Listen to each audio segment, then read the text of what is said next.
warahmatullahi wabarakatuh. Halo semuanya, kami dari kelompok Kendari. Saya Hana, saya Ara, saya Lila, saya Amalia, saya Ingin, saya Yudis, Saya Al, saya Reza, Saya Marban, saya Ruben, saya Faiz Paribba, saya Faiz Fajar, saya Dista. Penjelasan pertama ialah tentang pengertian umum dari G13 PKI. G13 PKI adalah kisah kelam yang terjadi setelah kemerdekaan Indonesia pada tanggal 30 September sampai dengan 1 Oktober 1965. Gerakan G13 PKI adalah gerakan yang memiliki tujuan untuk menggulingkan pemerintahan Presiden Soekarno serta mengubah Indonesia menjadi negara yang menerapkan sistem komunis. Gerakan ini dipimpin langsung oleh D.N. Aidit yang saat itu adalah seorang ketua dari PKI atau Partai Komunis Indonesia. Pada tanggal 1 Oktober 1965 pada waktu dini hari, seorang letkol yang bernama Untung yang merupakan anggota Cakrawirawa memimpin pasukan yang dianggap setia terhadap PKI. Gerakan ini ingin mengincar perwira tinggi TNI Angkatan Darat Indonesia. Mereka berhasil menangkap 6 orang yang di mana 3 diantaranya langsung dibunuh di tempat, sedangkan 3 lainnya dibawa paksa ke lubang buaya. Semua jenazah TNI Angkatan Darat ditemukan setelah beberapa hari kemudian. Kejadian ini menelan 6 korban yang merupakan perwira tinggi TNI Angkatan Darat. Ke-6 perwira tinggi tersebut diantara lain Letnan Jenderal Ahmad Yani, Mayor Jenderal Mas Tito Darmo, Mayor Jenderal Suprapto, Mayor Jenderal Siswondo Parman, Brigadir Jenderal Donald Isaac, dan Brigadir Jenderal Sutoyo. Sedangkan Panglima TNI yaitu Aha Nasution yang menjadi sasaran utama berhasil kabur dan meloloskan diri. Namun putrinya yang bernama Ade Irma Nasution meninggal karena tertembak. Ia tewas bersama ajudannya yang bernama Letu Pere Andreas Tendean. Ke-6 jenderal yang sudah disebutkan di atas dan juga Letu Pere Andreas Tendean kini ditetapkan sebagai pahlawan revolusi.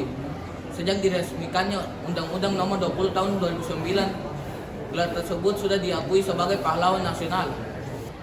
Dampak positif terjadinya G30 SPKI. 1. Posisi Pancasila menjadi lebih kuat. Dikarenakan lemahnya Pancasila pada saat itu, maka terjadinya gerakan G30 SPKI. 2. Lebih waspada akan paham komunis yang akan masuk ke Indonesia. Dikarenakan terjadinya G30 SPKI, maka masyarakat lebih paham tentang bahaya PKI. Yang ketiga itu bisa bersatu melawan paham komunis, di mana masyarakat telah mengetahui dampak buruk PKI sehingga masyarakat harus lebih bersatu lagi agar bisa melawan PKI dan kejadian seperti ini tidak terulang lagi. Yang keempat itu bersatunya TNI dan kaum agama untuk melawan PKI. Setelah gerakan G30 SPKI, tentu saja TNI dan kaum agama tidak terima dan ingin memberi pelajaran. Contohnya gerakan anti komunis Purge. Selanjutnya ada kekurangan. Nah, tentunya selain kelebihan, peristiwa ini juga memiliki kekurangan terhadap bangsa Indonesia. Salah satu dampak dari G30S terhadap kondisi politik dan sosial pada saat itu adalah munculnya demonstrasi menentang PKI. Daya penumpasan unsur-unsur PKI dalam situasi kacau dan serba membingungkan antara pihak anti komunis dengan anggota atau pendukung PKI.